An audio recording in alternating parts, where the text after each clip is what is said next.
എന്താണെന്ന് പറഞ്ഞാൽ ഒരു സ്ത്രീനെ കയറി പിടിക്കുക, അല്ലെങ്കിൽ അവളെ ഉപദ്രവിക്കുക, അല്ലെങ്കിൽ അവളെ തള്ളിയിടുക എന്നൊക്കെ പറയുന്നത് എനിക്കറിയില്ല. ഇതൊക്കെ ഇവരെങ്ങനെയാണ് ഇതൊക്കെ സപ്പോർട്ട് ചെയ്ത് സംസാരിക്കുന്നതെന്ന് എനിക്ക് മനസ്സിലാവുന്നില്ല. ചീത്ത വിളിക്കുകയാണെന്ന് പറഞ്ഞു. ഈ ചീത്ത വിളിക്കുന്ന കാര്യം 9ാം ക്ലാസ്സിൽ പഠിക്കുന്ന കുട്ടിയാണ് അവിടെ നിന്നുകൊണ്ട് ചീത്ത വിളിക്കുന്നത്. അതാണോ ആ വീഡിയോ കേൾക്കാൻ പറ്റുന്നത്?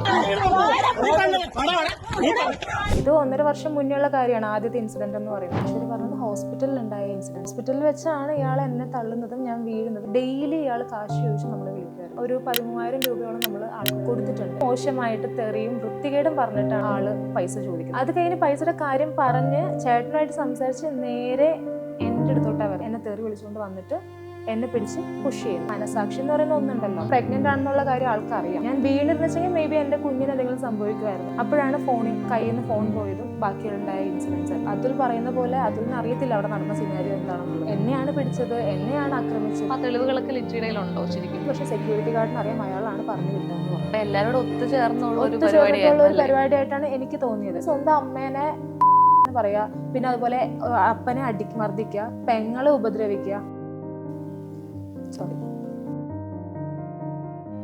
വീഡിയോ ചെയ്യുന്ന ആർക്കും എന്റെ അവസ്ഥ മനസ്സിലാവണില്ല. എന്റെ കുഞ്ഞുങ്ങൾക്ക് വീടില്ല. അതായത് എനിക്ക് എന്റെ കാര്യം വിട്ടോളൂ, അവർക്കൊരു വീടില്ല. കയറി കിടക്കാൻ ഇതിലേക്ക് 2 പെൺകുഞ്ഞുങ്ങളാണ്.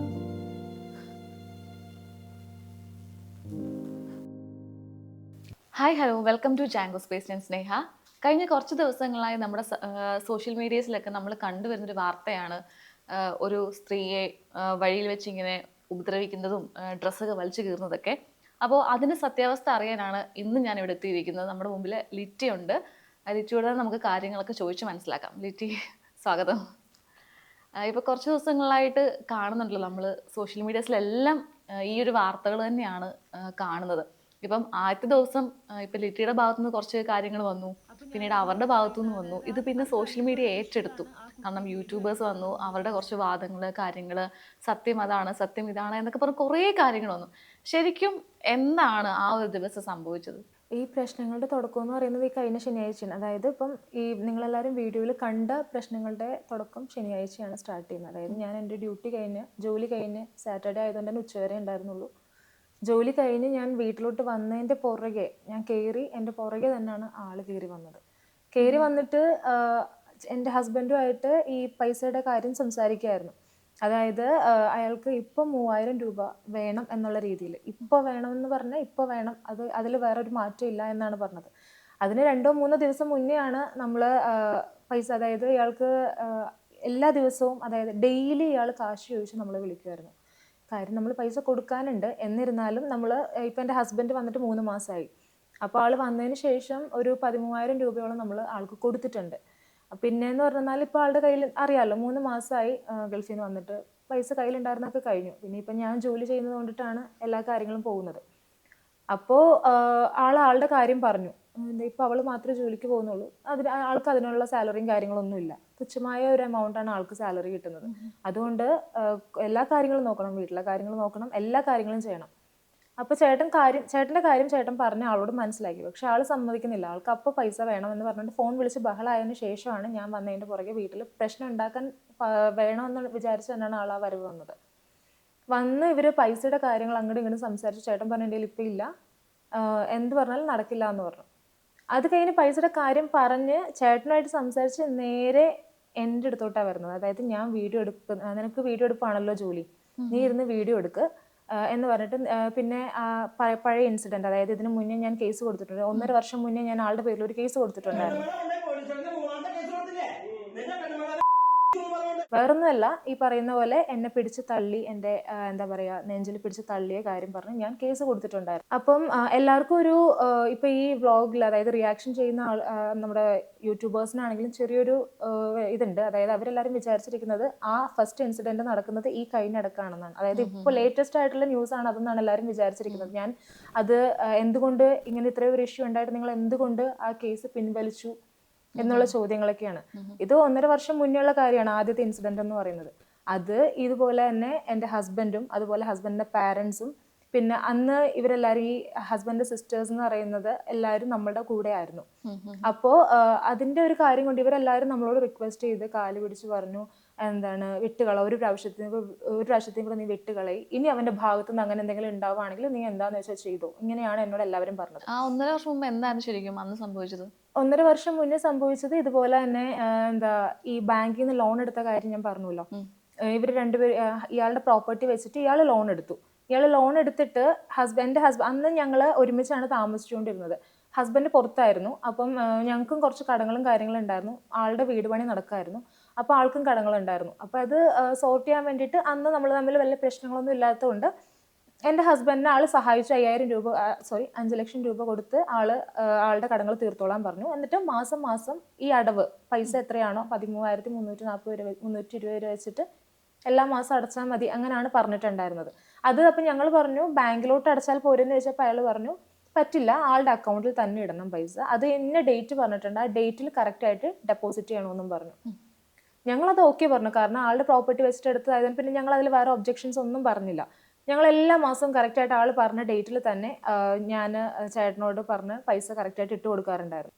ഇയാൾ ഈ കടമൊക്കെ അതായത് വേറെ ആളുകളോടൊക്കെ കുറേ കടങ്ങളും കാര്യങ്ങളും വാങ്ങിച്ചിട്ട് ഇത് കൊടുക്കാത്തതിൻ്റെ പേരിൽ നമ്മളിതൊന്നും അറിയുന്നില്ല. വീട്ടിൽ വന്ന ആളുകൾ പ്രശ്നം ഉണ്ടാക്കുമ്പോഴാണ് നമ്മൾ ഓരോന്നായിട്ട് അറിയുന്നത്. ഓരോരുത്തർ വന്ന് പൈസ കൊടുക്കാത്തതിന് അവിടെ പ്രശ്നം ഉണ്ടാക്കുന്നു, അവിടെ കുത്തിയിരിപ്പ് സമരം നടത്തുന്നു. അങ്ങനെ ആയപ്പം നമുക്കൊരു ഡൗട്ട് തോന്നി, ഞങ്ങൾ കൊടുക്കുന്ന പൈസ ഇയാൾ ബാങ്കിൽ അടയ്ക്കുന്നുണ്ടോ, അല്ലെങ്കിൽ ഇയാളുടെ ഭാഗത്തു നിന്നുള്ള പൈസ ഇയാൾ അടയ്ക്കുന്നുണ്ട്, വേറൊന്നും കൊണ്ടല്ല. ഇപ്പം അത് ഒരു ക്വസ്റ്റ്യൻ വരും, ആളുടെ പ്രോപ്പർട്ടി വെച്ചിട്ടല്ലേ ആൾ ലോൺ എടുത്തിരിക്കുന്നത്, ആൾ അടച്ചാലും അടച്ചില്ലെങ്കിലും നമുക്ക് എന്താണെന്നുള്ളൊരു ചോദ്യം വരും. പക്ഷേ നമുക്കും കൂടെ അവകാശപ്പെട്ടതായിരുന്നു അത്, നമുക്കും കൂടെ അവകാശപ്പെട്ട പ്രോപ്പർട്ടിയാണ്, എൻ്റെ ഹസ്ബൻഡിന് അവകാശപ്പെട്ട പ്രോപ്പർട്ടിയാണത്. അപ്പോൾ അതായത് അന്ന് അപ്പച്ചൻ ഇത് എഴുതി കൊടുക്കുന്ന സമയത്ത് പറഞ്ഞിട്ടുണ്ടായിരുന്നു അവന്റെ കല്യാണം കഴിയുമ്പോൾ അവൻ അത് കൊടുക്കണം, അവന്റെ അവകാശം അവന് കൊടുക്കണം എന്നുള്ള പറഞ്ഞിട്ട് അന്ന് ചെയ്തോളാം എന്ന് പറഞ്ഞിട്ടാണ് ഈ സംഭവം ആളുടെ പേരിൽ കൊടുക്കുന്നത് തന്നെ. അപ്പോ സ്വാഭാവികമായിട്ട് എനിക്കൊരു ഇതുണ്ടാവുമല്ലോ, അതായത് എൻ്റെ കുഞ്ഞുങ്ങൾക്കും കൂടെ അവകാശപ്പെട്ടതാണ്. അപ്പം അത് അടച്ചില്ലെങ്കിൽ ഇത് ജപ്തി ചെയ്ത് പോയാൽ നമുക്ക് നഷ്ടമാണ്. അപ്പൊ ആ ഒരു ചിന്തയിലാണ് ഞാൻ ആളോട് ഞങ്ങൾ പോയി ബാങ്കിൽ തിരക്കിയപ്പോഴാണ് ഞങ്ങൾ അറിയുന്നത് ആൾ പൈസ അടയ്ക്കുന്നില്ല, നമ്മൾ അടയ്ക്കുന്ന പൈസ പോലും ആൾ അടയ്ക്കുന്നില്ല. അറ്റ്ലീസ്റ്റ് നമ്മൾ അടയ്ക്കുന്ന പൈസയെങ്കിലും ആൾ അടച്ചെന്ന് വെച്ചെങ്കിൽ നമുക്ക് അത്രയും ബുദ്ധിമുട്ടില്ലായിരുന്നു. പക്ഷെ അതുപോലെ ആൾ അടയ്ക്കുന്നില്ല. നമ്മൾ ഇട്ട് കൊടുക്കുന്ന പൈസ ആളുടെ കാര്യങ്ങൾക്ക് വേണ്ടിയിട്ട് ചെലവാക്കുകയാണ്. അങ്ങനെ വന്നപ്പോൾ ഇത് ഞാൻ ചോദ്യം ചെയ്തു, ഹസ്ബൻഡ് അല്ല, ഞാൻ ചോദ്യം ചെയ്തു. ഹസ്ബൻഡ് പറഞ്ഞു ഹസ്ബൻഡ് ചോദിച്ചു, ചേച്ചിനോടാണ് സംസാരിച്ചത്, ആളുടെ വൈഫിനോടാണ് സംസാരിച്ചത്. ഇതും പറഞ്ഞിട്ട് പെണ്ണുങ്ങളോട് സംസാരിക്കണ്ട, നീ ആണുങ്ങളോട് സംസാരിക്കുക എന്നും പറഞ്ഞുകൊണ്ടാണ് ആള് വരുന്നത്. അപ്പൊ ചേച്ചിനോട് മര്യാദയ്ക്ക് എൻ്റെ ഹസ്ബൻഡ് കാര്യം ചോദിച്ചു കഴിഞ്ഞാൽ പെണ്ണുങ്ങളോട് സംസാരിക്കണ്ട എന്ന് പറഞ്ഞാണ് ആള് അവിടെ ആദ്യം ഒച്ച എടുത്തുകൊണ്ട് വരുന്നത്. ആളെന്താണ് ചെയ്യുന്നത്, എൻ്റെ അടുത്താണ് ഇപ്പൊ പൈസ കൊടുക്കേണ്ട കാര്യങ്ങൾ പറയുമ്പോൾ ഹസ്ബൻഡിനോട് ചോദിക്കാതെ എന്നെ തെറി പറഞ്ഞ് അല്ലെങ്കിൽ എന്നെ ചീത്ത പറഞ്ഞ് എന്നെ മാക്സിമം ആളുകളുടെ മുൻപിൽ വളരെ മോശമായിട്ട് തെറിയും വൃത്തികേടും പറഞ്ഞിട്ടാണ് ആള് പൈസ ചോദിക്കുന്നത്. അപ്പോൾ അതാണ് അതിന്റെ തുടക്കം എന്ന് പറയുന്നത്. ഈ പൈസയുടെ കാര്യം പറഞ്ഞിട്ട് എന്തുകൊണ്ട് അടച്ചില്ല എന്ന് ചോദിച്ചപ്പോൾ ഉള്ള കാര്യങ്ങൾ പറഞ്ഞാണ് തുടക്കം വരുന്നത്. അതിനുശേഷം ഒരു ദിവസം രാത്രിയിൽ ഇയാൾ കുടിച്ചിട്ട് വന്ന് ഹസ്ബൻഡ് നേരെ തല്ലാൻ വരെയും ഇത് ഞാൻ വീഡിയോ എടുക്കുന്നുണ്ടായിരുന്നു. വീഡിയോ എടുത്തുകൊണ്ടിരിക്കുന്ന സമയത്താണ് ആൾ എൻ്റെ നേരെ വന്നിട്ട് എന്നെ തെറി വിളിച്ചുകൊണ്ട് വന്നിട്ട് എന്നെ പിടിച്ച് പുഷ് ചെയ്യുന്നത്. അത് പിടിച്ച് നല്ല രീതിയിൽ തന്നെ പുഷ് ചെയ്തു. എല്ലാവരും പറയും വഴക്കിനിടക്ക് നിന്നതുകൊണ്ട് പുഷ് ചെയ്തതാണെന്ന് പറയും. അത് അവരുടെ മനോഭാവമാണ്. വഴക്കിനിടക്ക് ഇപ്പം എന്തൊക്കെയാണെന്ന് തന്നെ പറഞ്ഞാലും ഇപ്പം ഇവരാണുങ്ങൾ തമ്മിൽ അടികൂടിനിടക്ക് ഒരു പെണ്ണ് വന്നു കഴിഞ്ഞാൽ അവരടിക്കുമെന്നാണ് പറയുന്നത്. പക്ഷെ എന്നിരുന്നാലും ഒരു മനസാക്ഷി എന്ന് പറയുന്ന ഒന്നുണ്ടല്ലോ. ഇതിപ്പോ ഞാൻ വീഡിയോ എടുത്തോണ്ടിരിക്കുകയാണ്, ഞാൻ പ്രഗ്നന്റ് ആണെന്നുള്ള കാര്യം ആൾക്കറിയാം. എന്നിട്ട് ആള് എന്നെ മനഃപൂർവ്വം വേണം, എനിക്ക് എന്തെങ്കിലും വരണം അല്ലെങ്കിൽ എന്നെ ഉപദ്രവിക്കണം എന്നുള്ളൊരു രീതിയിലായിരുന്നു ആളുടെ ഇടപെടൽ. ആ സമയത്ത് എന്നെ നല്ല രീതിയിൽ പുഷ് ചെയ്ത് ഞാൻ പുറകോട്ട് വീണ് എന്നെ ഐശ്വര്യയുടെ അമ്മയാണ് പിടിച്ചത്. ഞാൻ വീണിരുന്നെങ്കിൽ മേ ബി എൻ്റെ കുഞ്ഞിന് എന്തെങ്കിലും സംഭവിക്കുമായിരുന്നു. എന്തോ ദൈവഭാഗ്യം വീണില്ല. അപ്പൊ ആ സമയത്ത് ചേച്ചി അവിടെ ഉണ്ടായിരുന്നതുകൊണ്ട് ഞാൻ രക്ഷപ്പെട്ടതാണ്. അപ്പോഴാണ് കയ്യിൽ നിന്ന് ഫോൺ പോയതും ബാക്കിയുണ്ടായ ഇൻസിഡൻസ് എല്ലാം. ഇപ്പൊ ആ സമയത്താണോ ഇതേപോലെ ഇപ്പോ കുറെ ആൾക്കാരെ സംസാരിക്കുന്നത് ബ്രസ്റ്റിലൊക്കെ പിടിച്ചു എന്ന് പറഞ്ഞ ആ ഒരു ഇൻസിഡന്റ് ഉണ്ടാവുന്ന ആ സമയത്താണോ? ഫസ്റ്റ് ടൈം അതാണ്. ആ 1.5 വർഷം മുന്നേ, അതായത് കഴിഞ്ഞ ഒക്ടോബർ നവംബർ ആ ഒരു ടൈമിലാണ്. 1.5 വർഷം അല്ല 1 വർഷം. അപ്പൊ അതിന്റെ ഒരു ബേസിലാണോ അന്ന് കേസ് കൊടുത്തിരുന്നത്? അബ്യൂസ് ഉണ്ടായി? അതെ, അതിന്റെ പേരിലായിരുന്നു. പിന്നെ ഇവര് പാരന്റ്സും അതുപോലെ തന്നെ ഇപ്പൊ അമ്മച്ചിയാണെങ്കിൽ ഒരുപാട് റിക്വസ്റ്റ് ചെയ്തു, മോളെ ഒരു പ്രാവശ്യത്തിനെ കൂടി നീ ക്ഷമിക്കും, ഇനി അവന്റെ ഭാഗത്തുനിന്ന് അങ്ങനെ ഉണ്ടാവുകയാണെങ്കിൽ നമുക്ക് നോക്കാം എന്നായിരുന്നു അമ്മച്ചിയുടെ ഭാഗത്തുനിന്ന് ഉണ്ടായിരുന്നത്. അതുപോലെ ചേച്ചിമാരാണെങ്കിലും അങ്ങനെ തന്നെ ആയിരുന്നു എന്നോട് പറഞ്ഞിരുന്നത്. ഓക്കെ, അപ്പം ഞാൻ അവരുടെ വാക്ക് മാനിച്ചുകൊണ്ട് ഞാൻ അതങ്ങ് വേണ്ട, സ്റ്റേഷനിൽ പോയി നമ്മൾ സംസാരിച്ച് CI സാർ ഉണ്ടായിരുന്നു, സാർ ആളെ വാൺ ചെയ്ത് വിടായിരുന്നു. ഇനി മേല ഈ കുട്ടിയുടെ അടുത്തോട്ട് നീ പോവരുത്, നിനക്ക് എന്തെങ്കിലും സംസാരിക്കാനുണ്ടെങ്കിൽ നീ നിന്റെ അനിയനുമായിട്ട് സംസാരിച്ചോളൂ, പെണ്ണിനെ പറയരുതെന്ന് പറഞ്ഞാണ് അന്ന് വിട്ടത്. അതിനുശേഷം കുറച്ചു നാൾ വലിയ കുഴപ്പങ്ങളൊന്നും ഉണ്ടായിരുന്നില്ല ആളുടെ ഭാഗത്തുനിന്ന്.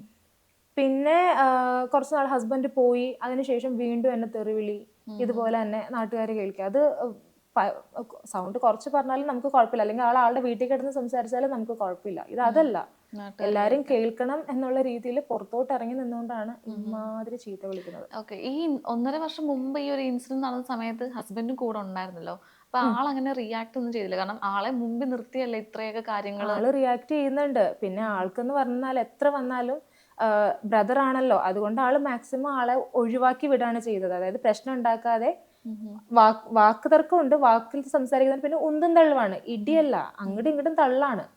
അതിനിടക്കാണ് ഹസ്ബൻഡിനെ തള്ളി ഞാൻ വീഡിയോ എടുക്കുന്ന കണ്ടപ്പോഴാണ് എന്റെ നേരെ വരുന്നത്, എന്നിട്ടാണ് എന്നെ ആക്രമിക്കാൻ നോക്കുന്നത്. ഇപ്പൊ ഈ പ്രോപ്പർട്ടി വെച്ചു എന്ന് പറഞ്ഞ നിങ്ങളുടെ തറവാട് വീട് അങ്ങനെ എന്തെങ്കിലും ആണോ? തറവാട് വീടും സ്ഥലവും കൂടിയാണ് വെച്ചത്. ഇപ്പൊ ലിറ്റിയുടെ ഹസ്ബൻഡ് ആണല്ലോ അവിടെ ഏറ്റവും ഇളയത്, അതിന്റെ ഒരു ബേസിലായിരിക്കുമല്ലോ ഇപ്പം ഫാദർ പറഞ്ഞത് ഹസ്ബൻഡിന് കൊടുക്കാന്നുള്ളത്. പക്ഷെ എന്താണ് അവരത് പിന്നെ കൊടുക്കാഞ്ഞത്? അതെനിക്കും അറിയത്തില്ല സത്യം പറഞ്ഞാൽ. അപ്പൊ നിങ്ങൾ ചോദിച്ചൊന്നുമില്ലേ? ഞങ്ങള് ചോദിച്ചു. ഇപ്പം എന്താണ്, ആളുടെ പെങ്ങന്മാര് തന്നെ ഒരിടക്ക് പറഞ്ഞിട്ടുണ്ടായിരുന്നു, അവനത് തരാൻ പോകുന്നില്ല, നിങ്ങളത് വാങ്ങിക്കുക എന്നുള്ള രീതിയിൽ ഞങ്ങളോട് പെങ്ങന്മാര് തന്നെ പറഞ്ഞിട്ടുണ്ടായിരുന്നു. അപ്പോൾ എൻ്റെ ഹസ്ബൻഡാണ് പറഞ്ഞത്, അവൻ അങ്ങനെ ചെയ്യില്ല, അവനത് നമുക്ക് തരും, ചോദിക്കേണ്ട ആവശ്യമില്ല, അവൻ തന്നോളും. അന്ന് ആള് ഗൾഫിലായിരുന്നു, ആര്, ഈ തോമസ്. അപ്പോൾ നാട്ടിൽ വരുമ്പോൾ അവനത് ചെയ്യും, അവൻ അതിന്റെ കാര്യങ്ങൾ ചെയ്യും എന്നാണ് എൻ്റെ ഹസ്ബൻഡ് പറഞ്ഞത്. പക്ഷെ ആള് നാട്ടിൽ വന്നു, ഇപ്പൊ 2-2.5 വർഷം 3 വർഷത്തോളം ആള് നാട്ടിൽ വന്നിട്ട് ആൾക്ക് അതിനുള്ള, അതായത് ആൾക്കത് കൊടുക്കാൻ ഉദ്ദേശമില്ല, നമുക്ക് തരാൻ ഉദ്ദേശമില്ല, ആൾക്കതെല്ലാം ഒറ്റയ്ക്ക് ചെയ്യണം എന്നുള്ളൊരിതാണ്. എന്നാ ആള് അപ്പച്ചനെയും അമ്മച്ചനെയും നോക്കിയിട്ടുണ്ടോ എന്ന് ചോദിച്ചാൽ അതുമില്ല. ഞങ്ങളുടെ കൂടാണ് നിൽക്കുന്നത്. ആളിപ്പുറത്ത് തൊട്ടപ്പുറത്ത് തന്നെ വീട് വെച്ച് ആള് താമസിക്കുന്നുണ്ട്. ഞങ്ങളാണ് എല്ലാ കാര്യങ്ങളും, അപ്പച്ചൻ്റെ അമ്മച്ചിന്റെ എല്ലാ കാര്യങ്ങളും ചെയ്യുന്നത്. ഹസ്ബൻഡ് അയച്ചു തരുന്ന പൈസ ഭൂരിഭാഗവും നമ്മൾ ഈ വീട്ടിലേക്ക് തന്നെ, നമ്മളുടെ വീടാണല്ലോ, നമ്മുടെ കുടുംബമാണല്ലോ എന്ന് വിചാരിച്ച് നമ്മൾ എല്ലാ കാര്യങ്ങളും, വീടിന്റെ കൺസ്ട്രക്ഷൻ ആണെങ്കിലും മെയിൻ്റനൻസ് ആണെങ്കിലും നമ്മൾ ചെയ്തിട്ടുണ്ട്. പക്ഷെ ഇപ്പൊ അവർ അവസാനം വന്നപ്പം പറയുന്നത് നമ്മളൊന്നും ചെയ്തിട്ടില്ല, നമുക്ക് അവിടെ ഒരു അവകാശവും ഇല്ല എന്നുള്ള രീതിയിലാണ് പറയുന്നത്. നമ്മൾ ചെയ്തതൊക്കെ വെറുതെ എന്താ പറയാ, വെള്ളത്തിൽ പോയ പോലായി. ഇപ്പോ വീഡിയോ ഒക്കെ എടുത്തിരുന്നു പറഞ്ഞല്ലോ, അപ്പൊ നേരത്തെ മുതലുള്ള വീഡിയോസ് ഇങ്ങനെ ലിറ്റി ഷെയർ ചെയ്യുന്നുണ്ട്, അതേപോലെ ആ സൈഡിൽ നിന്ന് തോമസിന്റെ മകനും ഷെയർ ചെയ്തിട്ടുണ്ട് വീഡിയോസ്, വോയിസ് ക്ലിപ്സ് ഒക്കെ. അപ്പം ശരിക്കും നമ്മളൊക്കെ നോർമലി നമ്മുടെയൊക്കെ വീടുകളിൽ ഇങ്ങനെ ഒരു ഇൻസിഡന്റ് നടന്ന നമ്മൾ അങ്ങനെ ചിലപ്പോൾ വീഡിയോസ് ഒന്നും എടുത്ത് വെക്കാറില്ല അല്ലേ? കാരണം അത് നോർമലി അങ്ങനെ പോയിട്ട് നമ്മൾ ചിന്തിക്കാറ് പോലും ഇല്ല അതിനെപ്പറ്റി. അപ്പൊ ലിറ്റി എന്താണ് ശരിക്കും അന്ന് തൊട്ടേ ഈ വീഡിയോസ് ഒക്കെ എടുത്തു വെക്കാൻ കാരണം? അതായത് ഇതിനു മുന്നേ, വീഡിയോ എടുക്കുന്നതിന് മുന്നേ പ്രശ്നം ഉണ്ടായല്ലോ, അപ്പൊ എനിക്ക് അറിയാമായിരുന്നു ഇയാള് വീണ്ടും സെയിം കാര്യം പറഞ്ഞിട്ട് വരുമെന്നുള്ളത്. ഈ ലോണിന്റെ പൈസയുടെ കാര്യം പറഞ്ഞിട്ട് നമ്മൾ തമ്മിൽ ആദ്യം ഒരു ക്ലാഷ്, കൊണ്ടുള്ള വർത്തമാനങ്ങൾ ഉണ്ടായിരുന്നു. അന്ന് അയാൾ പറഞ്ഞിട്ടുണ്ടായിരുന്നു എല്ലാത്തിനും ഇറക്കി വിടുമെന്ന്. അപ്പോ എനിക്കറിയാം ഇയാളിത് പ്രശ്നം ഉണ്ടാക്കും. ഇയാള് അവിടെ ഇരുന്ന് ഒച്ച ഉണ്ടാക്കി തുടങ്ങിയപ്പോഴാണ് ഞാൻ വീഡിയോ സ്റ്റാർട്ട് ചെയ്യാൻ തുടങ്ങിയത്. അതായത് നെക്സ്റ്റ് ഡേ ആള് മദ്യപിച്ച് വന്നു എന്ന് പറഞ്ഞല്ലോ, അന്ന് ആള് വഴിയിൽ വെച്ചിട്ട് തന്നെ എൻ്റെ ഹസ്ബൻഡ് തല്ലിയെന്നും പറഞ്ഞുകൊണ്ടാണ് വന്നത്. പക്ഷെ അവിടെ പരിസരത്ത് ആളുകൾ ഉണ്ടായിരുന്നു, എൻ്റെ ഹസ്ബൻഡും ഫ്രണ്ട്സും അതുപോലെ തന്നെ പരിസരവാസികൾ എല്ലാവരും കൂടെ കൂടി നിന്ന് സംസാരിക്കുമായിരുന്നു. അന്ന് ആള് പറഞ്ഞുകൊണ്ട് വന്നത്, പ്രശ്നം ഉണ്ടാക്കാൻ വേണ്ടിയിട്ടാണ് ആള് ഹസ്ബൻഡ് തല്ലിയെന്ന് പറഞ്ഞുകൊണ്ടാണ് വന്നത്. പക്ഷെ അങ്ങനെ ഒരു സംഭവം അവിടെ ഉണ്ടായിട്ടില്ല. പരിസരവാസികൾ എല്ലാവരും പറഞ്ഞു അങ്ങനെ ഒരു സംഭവം ഉണ്ടായിട്ടില്ല, തോമസ് വെറുതെ പറയുന്നതാണെന്ന് പറഞ്ഞു. അപ്പോൾ എനിക്ക് മനസ്സിലായി ആള് പ്രശ്നം ക്രിയേറ്റ് ചെയ്യാനാണ്. അതാണ് ഞാൻ വീഡിയോ ഓൺ ചെയ്ത് വെച്ചത്. എനിക്ക് മനസ്സിലായി ഇതൊരു പ്രശ്നത്തിലോട്ട് പോകുമെന്ന് മനസ്സിലായി. അപ്പൊ എൻ്റെ ഒരു തെളിവിന്. ഇപ്പൊ സാധാരണ എനിക്ക് തോന്നുന്നു ഹസ്ബൻഡിനോടൊക്കെ ആയിരിക്കും കുറെ കൂടെ ഒക്കെ വഴക്കും. നമ്മൾ പെണ്ണുങ്ങളോടൊന്നും അധികം പ്രശ്നത്തിന് അങ്ങനെ വരാറില്ല, കയറി നോർമലുള്ള ആളുകൾ വരാറില്ല. പക്ഷെ ഇപ്പൊ ഇവിടെ സംഭവിച്ചിരിക്കുന്നത് ലിറ്റിയോടാണ് കൂടുതലും അന്ന് തൊട്ടേ പ്രശ്നം. അപ്പൊ ശരിക്കും ഇത് ഈ ഒരു ഇൻസിഡന്റ് കൊണ്ട് തുടങ്ങിയതാണോ, അതോ ഇപ്പൊ ഈ വീട്ടിലേക്ക് വന്നപ്പോൾ മുതലേ ഇങ്ങനെ കുറച്ച് പ്രശ്നങ്ങളൊക്കെ ഉണ്ടോ ഇവരുമായിട്ടൊക്കെ? പ്രശ്നങ്ങൾ വീട്ടിലുണ്ട്. അതായത് ചെറിയ ചെറിയ പ്രശ്നങ്ങൾ എല്ലാ ഫാമിലിയിലും ഉള്ള പോലെ നമ്മളുടെ ഫാമിലിയിലും ഉണ്ട്. പക്ഷെ അതൊക്കെ നമ്മൾ മാനേജ് ചെയ്ത് കുറേയൊക്കെ അഡ്ജസ്റ്റ്മെന്റ് ചെയ്ത്, ഇപ്പൊ പ്രായമായ അപ്പച്ചനും അമ്മച്ചിയുമാണ്, അപ്പൊ അതൊക്കെ നമ്മൾ കണ്ടില്ല കേട്ടില്ല എന്ന് കുറേയൊക്കെ വെച്ചിട്ടുണ്ട്. പക്ഷേ ഇയാളുടെ ഭാഗത്തുനിന്ന് ഇയാൾ നാട്ടിൽ വന്നതിന് ശേഷം ആണ് എനിക്ക് ഈ വക പ്രശ്നങ്ങൾ ഞാൻ ഫേസ് ചെയ്യാൻ തുടങ്ങിയത്. ആള് നാട്ടിൽ വന്നതിന് ശേഷമാണ്. അതുവരെ ഞാനും ആളുമായിട്ട് അങ്ങനെ വലിയ കോണ്ടാക്ട്സും കാര്യങ്ങളും ഇല്ല, കാരണം പുറത്താണല്ലോ. നാട്ടിൽ വന്നതിന് ശേഷം മാനസികമായിട്ടും ശാരീരികമായിട്ടുള്ള ഉപദ്രവങ്ങളും എല്ലാം അതിനുശേഷമാണ് ഞാൻ നേരിടാൻ തുടങ്ങിയത്. ഇപ്പൊ ഈ നമ്മുടെ ഒരു ഹസ്ബൻഡിന്റെ ബ്രദർ എന്ന് പറയുമ്പോൾ നമുക്കും ബ്രദറിനെ പോലെ തന്നെയാണ്. ആയിരുന്നു. അപ്പോൾ ആയിരുന്നു. അപ്പോൾ അങ്ങനെ ഒരാള് ഇപ്പൊ എത്ര വഴക്കുണ്ടാക്കിയാലും ഇങ്ങനെ നമുക്ക് സ്ത്രീകളെ സംബന്ധിച്ച് നമുക്കൊരു അൺവാണ്ടഡ് ആയിട്ടുള്ള ടച്ച്, ബാഡ് ടച്ച് എന്താണെന്ന് നമുക്ക് അറിയാൻ പറ്റുമല്ലോ. ഇപ്പൊ എത്ര വഴക്കിട്ടാണെങ്കിലും ആക്സിഡന്റിലാണെങ്കിൽ നമുക്ക് അറിയാൻ പറ്റും. അപ്പൊ അങ്ങനെ വരുമ്പോഴത്തേക്കിനും ആൾ എന്തുകൊണ്ടാണ് അങ്ങനെ ബിഹേവ് ചെയ്തതെന്നാണ് തോന്നുന്നത്? കാരണം ഇതിനു മുമ്പ് ഇതുപോലത്തെ ഇൻസിഡന്റ് ഒക്കെ നോർമലി ഉണ്ടാവാറുണ്ടോ? ഇതിനു മുൻപ് ആളുടെ ഭാഗത്തു നിന്ന് അങ്ങനെ വന്നിട്ടില്ല. പിന്നെ ഈ ആദ്യമായിട്ടുള്ള ഇഷ്യൂ ഉണ്ടാവുന്നത് എങ്ങനെയാണ്, പക്ഷെ അത് എല്ലാവരും പറയുന്ന പോലെ ആ ഫൈറ്റിനിടയ്ക്ക് ഉണ്ടായതാണെന്ന് എനിക്ക് തോന്നുന്നില്ല. ചിലപ്പോൾ ആള് എന്താ പറയാ, ഈ എന്താ പറയേണ്ടത്, അതിനെ ലൈംഗിക അങ്ങനെ ആയിട്ടാണെന്ന് ഞാൻ പറയുന്നില്ല. എന്നിരുന്നാലും പക്ഷെ പിടിച്ചത് എങ്ങനെയാണെന്നുള്ളത് എനിക്കറിയാം. ഇപ്പൊ ഈ വ്ളോഗ്സ് നമ്മുടെ അതുൽ പറയുന്ന പോലെ അതുലിന് അറിയത്തില്ല അവിടെ നടന്ന സിനാരിയോ എന്താണെന്നുള്ളത്. എനിക്കറിയാം, എന്നെയാണ് പിടിച്ചത്, എന്നെയാണ് ആക്രമിച്ചത്. ഇപ്പം ലേറ്റസ്റ്റ് ഇഷ്യൂ പറയുകയാണെന്നുണ്ടെങ്കിലും ഞാനാണ് തല്ലുകൊണ്ടത്, ഞാനാണ് വീണത്, എനിക്കാണ് വേദന വന്നത്. വലിച്ചു കീറിയ കാര്യം പറയുകയാണെന്നുണ്ടെങ്കിലും എന്തിന്റെ പേരിലാണെങ്കിലും ഒരു സ്ത്രീയുടെ ഡ്രസ്സ് കീറാന്ന് പറയുന്നത് എനിക്കറിയില്ല. അതിൽ ഇവരെന്ത് ഇതാണ് കാണുന്നതെന്ന് എനിക്ക് ഇപ്പോഴും മനസ്സിലാവുന്നില്ല. ഞാൻ ആ പറഞ്ഞ കാര്യത്തിൽ ഞാൻ ഇപ്പോഴും ഉറച്ചു നിൽക്കുകയാണ്. ഞാൻ അയാളെ തല്ലി. ഇപ്പം അതുലിന്റെ കഴിഞ്ഞ വീഡിയോ, ഇന്നോ ഏതോ ഒരു വീഡിയോ ഇട്ടിട്ടുണ്ട്, എൻ്റെ വീഡിയോ റിയാക്ട് ചെയ്തുകൊണ്ട്. അതുൽ വ്ളോഗ്സ് അല്ലേ? അതുൽ വ്ളോഗ്സ്, അതെ. ആള് പറയുന്നത് എന്താണ്, ഞാൻ ഇടയ്ക്ക് കയറിയിട്ട് കയറിയത് കൊണ്ടാണ് ആ ഡ്രസ്സ് അങ്ങനെ കീറാനിടയായതും, ഞാനാണ് ആളെ പിടിച്ച് തള്ളുന്നത്, അല്ലെങ്കിൽ ഞാനാണ് ആളെ പിടിച്ച് ഇത് ചെയ്യുന്നതെന്നാണ് പറയുന്നത്. പക്ഷേ ഞാൻ ആളെന്നെ കയറി പിടിച്ചതിന് ശേഷം ഞാൻ ആളെ പുഷ് ചെയ്ത് മാറ്റാണ്. ആ ഓഡിയോയിൽ നിങ്ങൾക്ക് ശ്രദ്ധിച്ച് നോക്കിയാൽ കേൾക്കാം. മാറിപ്പോടാന്നാണ് ഞാൻ പറയുന്നത്. നീ എന്നെ തൊട്ടല്ലേടാന്നാണ് ഞാൻ സംസാരിച്ചുകൊണ്ടിരിക്കുന്നത്. അത് ഒരു പ്രാവശ്യം ഇതിനു മുന്നേ എനിക്ക് അനുഭവം ഉള്ളതാണ്. ഇതിപ്പം ഞാൻ ഇതിനിടയ്ക്ക് കയറാൻ കാര്യം എന്ന് പറഞ്ഞാൽ എൻ്റെ അപ്പനെ അടിക്കാൻ വന്നപ്പോൾ സ്വാഭാവികമായിട്ടും ഞാൻ അതിൻ്റെ ഇടയ്ക്ക് കയറി. ഒരു പ്രശ്നം അവിടെ വേണ്ട എന്നുള്ള രീതിയിൽ ഞാൻ കയറിയപ്പോഴാണ് അവൻ എന്നെ പിടിച്ച് ഇങ്ങനെ വലിച്ച് ഡ്രസ്സിനെ പിടിച്ചാണ് ആദ്യം തന്നെ പിടിക്കുന്നത്. അയാൾക്ക് അവിടെ ആയിരിക്കാൻ പിടുത്തം കിട്ടിയത്. പക്ഷെ സംഭവം കീറി, എൻ്റെ ഇവിടെ പാട് വീണു. അതാണ് ഞാൻ പറഞ്ഞത്, എനിക്കാണ് വേദന വന്നത്, എൻ്റെ ശരീരമാണ്. അവർക്ക് ആർക്കും കുഴപ്പമില്ല, പറയുന്നവർക്ക് പറയാം. ഇപ്പൊ ഇത്രയും ഇൻസിഡൻസ് ഒക്കെ ഉണ്ടാവുമ്പോൾ എനിക്ക് തോന്നുന്നു ആദ്യമായിട്ട് ഇത് അറിയുന്നത് ഐശ്വര്യയുടെ വീഡിയോയിലൂടെയാണ് മാധ്യമങ്ങൾ അറിയുന്നത്.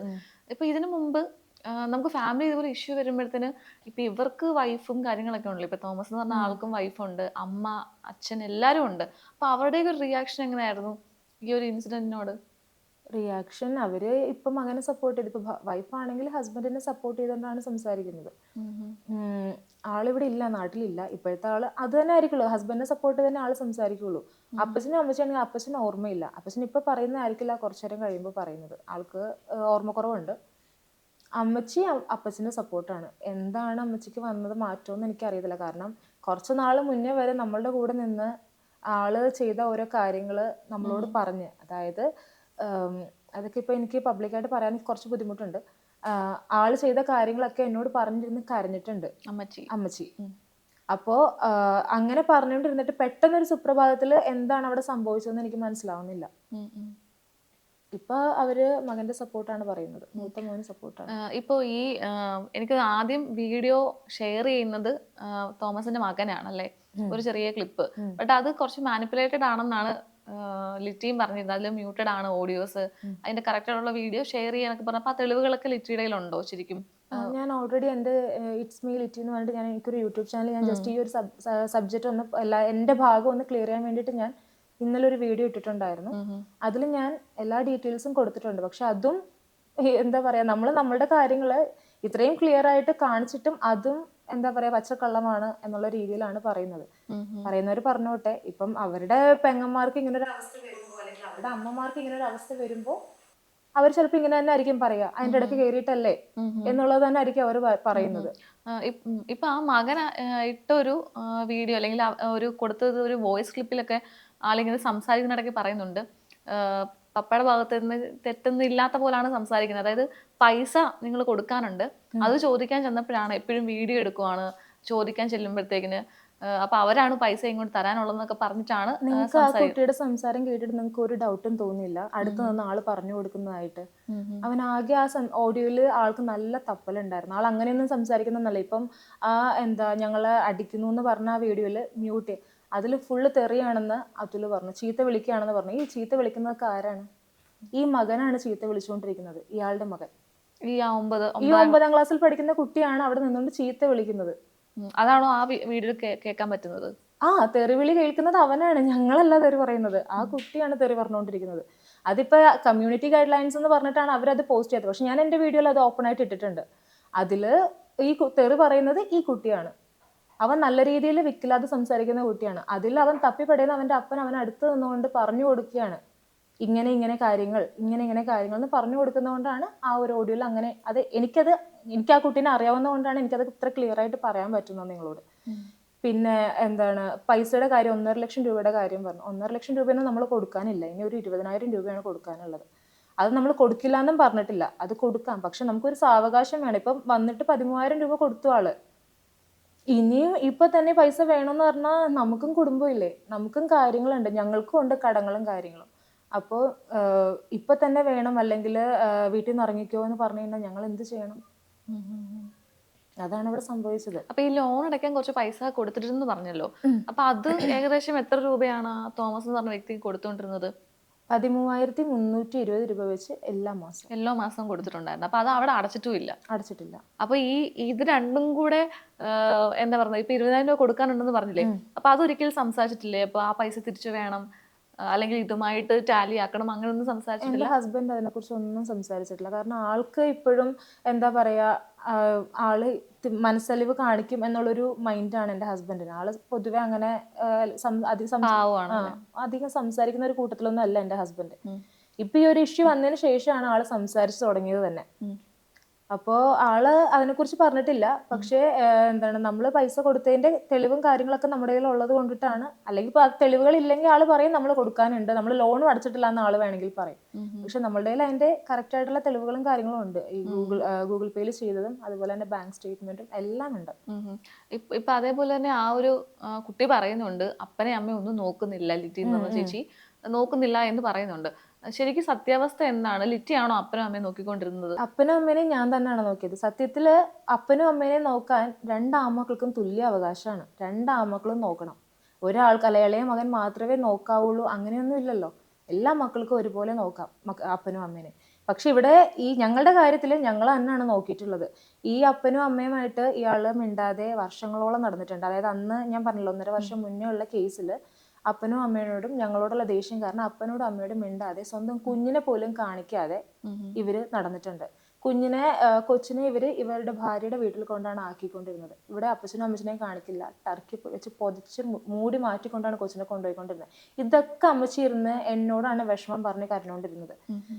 ഇപ്പോ പെട്ടെന്നൊരു സുപ്രഭാതത്തില് ഞാൻ പറഞ്ഞല്ലോ, ഞാൻ ഇയാളുടെ ശല്യം സഹിക്കാൻ വയ്യാതെ ആയപ്പോഴാണ് ഞാൻ വാടകയ്ക്ക് പോകുന്നത്. അതൊരു 2-3 മാസം മുൻപാണ് പോയത്. പോയിട്ട് 2 മാസം കഴിഞ്ഞപ്പോൾ എൻ്റെ ഹസ്ബൻഡ് ഓണത്തിന് വന്ന സമയത്ത് ഞങ്ങള് ചേച്ചിയും എല്ലാവരും കൂടെ പറഞ്ഞത് കൊണ്ട് അപ്പച്ചനും അമ്മച്ചി ഒറ്റയ്ക്കാണ്. കാരണം ഞങ്ങൾ പോകുന്നവരെ ഞങ്ങളോട് നല്ല രീതിയിലായിരുന്നു. അപ്പൊ അതുകൊണ്ട് ഞങ്ങൾ തിരിച്ചു വന്നു അപ്പച്ചനും അമ്മച്ചിനെ ഓർത്തിട്ട്. കാരണം അപ്പച്ചന് കൊച്ചിനെ കാണാതെ പറ്റില്ല എന്നൊക്കെ പറഞ്ഞത് കാരണം ഞങ്ങൾ തിരിച്ചു വന്നതാണ്. തിരിച്ചു വന്നതിന് ശേഷം പിന്നെ അവിടെ ഞങ്ങൾ വന്നത് അവർക്ക് ഇഷ്ടപ്പെട്ടിട്ടില്ല എന്നുള്ളതാണ് എനിക്ക് മനസ്സിലായത്. ശരിക്കും അവര് വിളിച്ചിട്ടാണ് നിങ്ങൾ വീണ്ടും അങ്ങോട്ടേക്ക് വന്നത്? അവര് മീൻസ് ഇവിടെ ചേച്ചിമാരൊക്കെ പറഞ്ഞു, എന്താണ് അപ്പനും അമ്മയും ഒറ്റയ്ക്കാണ്, കാരണം അപ്പച്ചനെ കൊച്ചുങ്ങളില്ലാതെ പറ്റത്തില്ല, വീടാകെ ഉറങ്ങിയ പോലാണ് പിള്ളേരില്ലാത്തത് കൊണ്ട്. ഇപ്പുറത്ത് ഇവരാണെങ്കിലും വലിയ അടുപ്പവും കാര്യങ്ങളൊന്നും ഇല്ല. അപ്പോൾ അതുകൊണ്ടിട്ടാണ് പിന്നെ ചേട്ടൻ പറഞ്ഞു, പോവാം, നമുക്ക് വാടകയ്ക്ക് പോകണ്ട, നമുക്ക് നമ്മുടെ വീട്ടിലോട്ട് തന്നെ പോവാം, നമ്മുടെ വീടാണല്ലോ അത് എന്ന് പറഞ്ഞുകൊണ്ടാണ് എന്നെ അങ്ങോട്ട് കൂട്ടിക്കൊണ്ടു പോകുന്നത്. അപ്പോ നമ്മൾ അറിയുന്നില്ല ഇനി അടുത്തത് ഇതിലും വലിയൊരു പ്രശ്നം ഇനി വരാൻ പോവുകയാണെന്നുള്ളത് നമ്മൾ അറിയുന്നില്ല. ഇയാള് നമ്മൾ ചെന്നതും നമ്മൾ എന്തെങ്കിലും ചെയ്യുന്നതും ഒന്നും ആൾക്ക് ഇഷ്ടപ്പെടുന്നില്ല. പക്ഷെ ഈ കൂട്ടത്തിൽ നിന്ന് പറയുവാണ്, ഇപ്പൊ ഇത്രയും നന്നായിട്ട് നോക്കിയ ലിറ്റിയെ പറ്റിയും അവര് പറഞ്ഞത് കംപ്ലൈന്റ് അവരും കൊടുത്തു. അതായത് അപ്പച്ചന്റെ കൈ തല്ലി ഒടിച്ചു എന്ന് പറഞ്ഞ് കംപ്ലൈന്റ് കൊടുത്തു. അതിന്റെ ഒരു സത്യാവസ്ഥ എന്താണ് ശരിക്കും? അതിന്റെ സത്യാവസ്ഥ എന്താന്ന് വെച്ചാല്, കറക്റ്റ് ഡേറ്റും കാര്യങ്ങളൊന്നും എനിക്ക് ഓർമ്മയില്ല. ഈ കഴിഞ്ഞ മാസമാണ്, ഒരു മാസം ആവുന്നുള്ളൂ. രാവിലെ ഞാൻ ഒരു 6 മണിയൊക്കെ ആയപ്പോൾ എനിക്ക് ഡ്യൂട്ടിക്ക് പോകേണ്ടതുകൊണ്ട് ഞാൻ നേരത്തെ എഴുന്നേൽക്കുന്ന സമയത്ത് 6 മണിക്ക് എഴുന്നേറ്റപ്പം ഭയങ്കര ഒരു ശബ്ദം കേട്ടു. അതായത് ആള് വീഴുന്ന ശബ്ദമായിരുന്നു അത് കേട്ടിട്ട് ഞാൻ ഓടി ചെന്ന് നോക്കുമ്പോൾ അപ്പച്ചൻ താഴെ ഹോളിൽ വീണിരിക്കുകയാണ്. ആള് കൈക്ക് പറ്റുമെന്ന് എനിക്ക് അറിയത്തില്ല. ഞാൻ എടുത്ത ആളെ പൊക്കുന്നുണ്ട്. പെട്ടെന്ന് തന്നെ അമ്മച്ചി വന്ന് അമ്മച്ചി എടുത്ത് പൊക്കുന്നുണ്ട്. എന്നെ കൊണ്ട് ഒറ്റയ്ക്ക് ആളെ പൊക്കാൻ പറ്റത്തില്ല. പൊക്കി കഴിഞ്ഞ് ആളെ ഞാൻ കൊണ്ടുവന്നിരുത്തി ആളുടെ കൈ ഞാൻ പിടിച്ചപ്പോൾ ആള് കൈ വലിച്ചു. അപ്പോൾ എനിക്ക് മനസ്സിലായി കൈക്ക് എന്തോ കാര്യമായിട്ട് സംഭവിച്ചിട്ടുണ്ടെന്ന് എനിക്ക് മനസ്സിലായി. അപ്പം ഞാൻ അമ്മച്ചിനോട് ചോദിച്ചു എന്താ സംഭവിച്ചെന്ന് ചോദിച്ചപ്പം ബാത്റൂമിൽ പോകാൻ വേണ്ടി എഴുന്നേറ്റ് വന്നാണ് തന്നെ അവിടെ അങ്ങ് വീണതാണെന്നാണ് അമ്മച്ചി എന്നോട് പറഞ്ഞത്. അത് കഴിഞ്ഞിട്ട് ഞാനും എൻ്റെ ഹസ്ബൻഡും കൂടെ എൻ്റെ ഡ്യൂട്ടി ഞാൻ ഐശ്വര്യനെ വിളിച്ച് ഞാൻ ഇന്ന് വരില്ല അപ്പച്ചനെ ഹോസ്പിറ്റലിൽ കൊണ്ടുപോവാണെന്ന് പറഞ്ഞിട്ട് ഞാനും എൻ്റെ ഹസ്ബൻഡും കൂടാണ് ഹോസ്പിറ്റലിലും കൊണ്ടുപോകുന്നത്. ആ ഹോസ്പിറ്റലിൽ കൊണ്ടുപോയി ആളുടെ കയ്യിൽ പ്ലാസ്റ്റർ ഇട്ടു, നമ്മൾ തിരിച്ചു കൊണ്ടുവന്നു. എന്നിട്ട് അവസാനം നമ്മൾ തല്ലി ഓടിച്ചു എന്നായി. ആ സമയത്തും ഈ പറയുന്ന മകൻ തിരിഞ്ഞു നോക്കിയിട്ടില്ല. ശരിക്കും അപ്പൊ അവരെന്താ ഇങ്ങനെ പറയാൻ കാരണം? ഞങ്ങൾക്ക് ഇനി ഒന്നും കിട്ടില്ല എന്നുള്ളത് ഇവർക്ക് മനസ്സിലായിട്ടുണ്ടാവും. അതായത് ഇവർക്ക് ഇനി ഇവിടെ അവകാശമില്ല, മൂത്ത മകൻ്റെ കൂടെ നിന്നാലേ കാര്യമുള്ളൂ എന്ന് അവർക്ക് മനസ്സിലായിട്ടുണ്ടാവും. അല്ലെങ്കിൽ മൂത്ത മകൻ തല്ലി ഇറക്കും എന്ന് അവർക്കറിയാം. അത് അവർ ഡയറക്റ്റ് മൂത്ത മകൻ അമ്മേനോടും അപ്പനോടും പറഞ്ഞിട്ടുള്ളതാണ്. അതുകൊണ്ടായിരിക്കാം ഇപ്പൊ നമ്മുടെ കൂടെ നിൽക്കാതെ മകന്റെ കൂടെ നിൽക്കുന്നത്. ഇപ്പൊ ഈ സംഭവങ്ങളൊക്കെ ഉണ്ടായി കഴിഞ്ഞ് പോലീസ് സ്റ്റേഷനിലൊക്കെ പരാതി കൊടുത്തിരുന്നല്ലോ, അതിനെന്തെങ്കിലുമൊക്കെ ഒരു നടപടി ഉണ്ടായോ? ഇപ്പം അവർ ഇൻവെസ്റ്റിഗേറ്റ് ചെയ്യുന്നുണ്ട്. സാർമാർ തെളിവെടുപ്പിന് കൊണ്ടുപോയിട്ടുണ്ടായിരുന്നു കഴിഞ്ഞ ദിവസം. ഇപ്പൊ അവരുടെ ഭാഗത്തുനിന്ന് അവർ ചെയ്യാൻ പറ്റുന്ന അവർ ചെയ്യുന്നുണ്ട്. പക്ഷേ ഇതിപ്പം എന്താണ് സംഭവിച്ചതെന്ന് വെച്ചാൽ ഇപ്പൊ എനിക്ക് വന്നിരിക്കുന്ന ഒരു ഏറ്റവും വലിയ നഷ്ടം എന്താന്ന് വെച്ചാല് ഞങ്ങൾ വഴിയാധാരായി. അതായത് ഇപ്പം ഞാനും എൻ്റെ ഹസ്ബൻഡും എൻ്റെ 3 കുഞ്ഞുങ്ങളും, ഞങ്ങൾക്കൊരു വീടില്ല. ഞങ്ങളിപ്പോൾ ലിറ്ററലി പറയുകയാണെങ്കിൽ തെരുവിലായെന്ന് വേണമെങ്കിൽ പറയാം. ഇവിടെ ഇതെൻ്റെ എൻ്റെ ഹസ്ബൻഡിൻ്റെ സിസ്റ്ററിൻ്റെ വീടാണ്. എത്ര നാൾ ഇവരിപ്പോൾ നമുക്ക് ഒരാഴ്ച അല്ലെങ്കിൽ ചിലപ്പോൾ ഒരു മാസം ചിലപ്പോൾ അവർ തരായിരിക്കും. പക്ഷെ നമ്മൾ അവരെ ബുദ്ധിമുട്ടിക്കുന്നതിനൊക്കെ ഒരു പരിധി ഉണ്ട് അല്ലേ? ആ പരിധി കഴിഞ്ഞ് കഴിഞ്ഞാൽ അവരും നമ്മളോട് ചിലപ്പോൾ ഇറങ്ങിപ്പോകാൻ പറയും. അപ്പം അങ്ങനെ ഒരു സിറ്റുവേഷൻ ഉണ്ടാവാതെ ആർക്കും ബുദ്ധിമുട്ടില്ലാതെ ഞങ്ങൾക്കൊന്ന് വാടക വീടെടുത്ത് മാറണമെന്നുണ്ട്. അതല്ലെങ്കിൽ ഇവർ തിരിച്ച് വിളിക്കുന്നുള്ളതിന് ഞങ്ങൾക്ക് ഒരു ഇതുമില്ല. പക്ഷെ ഞങ്ങളുടെ കയ്യിൽ ഇപ്പോൾ പെട്ടെന്ന് ഒരു വാടക വീടെടുത്ത് മാറിയപ്പോൾ പോലീസുകാരാണെങ്കിലും നമ്മളോട് പറഞ്ഞത് എന്താണെന്ന് വെച്ചാൽ നാത്തൂൻ്റെ വീട്ടിൽ പോയി താമസിക്കുക, അതല്ലെങ്കിൽ വാടകയ്ക്കൊരു വീടെടുക്കുക, മാറുക. അതാണ് പറഞ്ഞത്. അവർ പറഞ്ഞിട്ടാണ് നമ്മളിപ്പോൾ മാറിയത്. പക്ഷെ നമുക്കൊരു സൊല്യൂഷൻ ഇല്ല. പോലീസുകാർ പറയുകയാണ് നിങ്ങൾ ഇനി അവിടെ പോയാൽ വീണ്ടും പ്രശ്നം ഉണ്ടാവും, ഞങ്ങൾക്ക് ഇനി ഇതിന്റെ പുറകെ നടക്കാൻ പറ്റത്തില്ല, അതുകൊണ്ട് നിങ്ങൾ ഒന്നെങ്കിലും വാടക വീട്ടിലോട്ട് മാറുക, അല്ലെങ്കിൽ സിസ്റ്ററിന്റെ വീട്ടിൽ പോയി നിൽക്കുക എന്നുള്ളതാണ് പോലീസിന്റെ ഭാഗത്തു നിന്ന് ഒരു സൊല്യൂഷൻ. അപ്പോൾ പിന്നെ ആ പോലീസുകാർ അങ്ങനെ പറയുമ്പോൾ പിന്നെ നമുക്കൊന്നും ചെയ്യാൻ പറ്റത്തില്ലല്ലോ. അങ്ങനെയാണ് ഞാൻ പിന്നെ ഇങ്ങടേക്ക് അത്യാവശ്യം, അതായത് ഇപ്പോഴും ഡ്രസ്സൊന്നും കംപ്ലീറ്റ് ആയിട്ട് നമ്മൾ എടുത്തിട്ടില്ല, നമ്മുടെ സാധനങ്ങൾ ഇപ്പോഴും അവിടെ തന്നെയാണ്. അത്യാവശ്യം വേണ്ട കുറച്ച് സാധനങ്ങൾ മാത്രം എടുത്തിട്ടാണ് ഞങ്ങൾ ഇങ്ങടേക്ക് പോകുന്നത്. ഈ പ്രശ്നങ്ങളൊക്കെ നടന്നപ്പോൾ ലിറ്റിയുടെ വീട്ടുകാരൊക്കെ ഇടപെട്ടിരുന്നു ഇതിനകത്തൊക്കെ?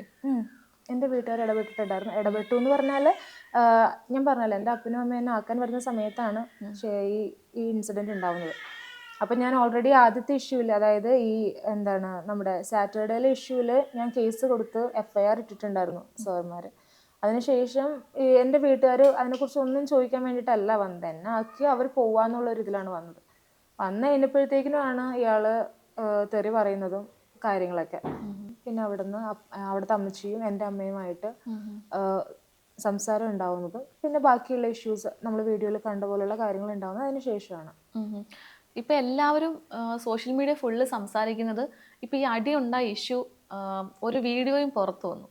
പക്ഷെ ശരിക്കും ഐശ്വര്യക്കെതിരെ ഇപ്പോൾ കുറേ അങ്ങ് യൂട്യൂബേഴ്സ് വന്നിട്ട് ഐശ്വര്യ പറഞ്ഞതിൽ ശരിയല്ല, അല്ലെങ്കിൽ കാര്യങ്ങൾ സത്യം അറിയാതെയാണ് ഐശ്വര്യ വന്ന് സംസാരിച്ചിരിക്കുന്നത് പുള്ളിക്കാരിയുടെ സോഷ്യൽ മീഡിയയിൽ എന്നൊക്കെ പറഞ്ഞിട്ടാണ് എല്ലാവരും വന്ന് കുറ്റപ്പെടുത്തുന്നത്. പക്ഷെ ശരിക്കും ഏത് ഇൻസിഡന്റിനെ പറ്റിയാണ് ഐശ്വര്യ പറയുന്നത്?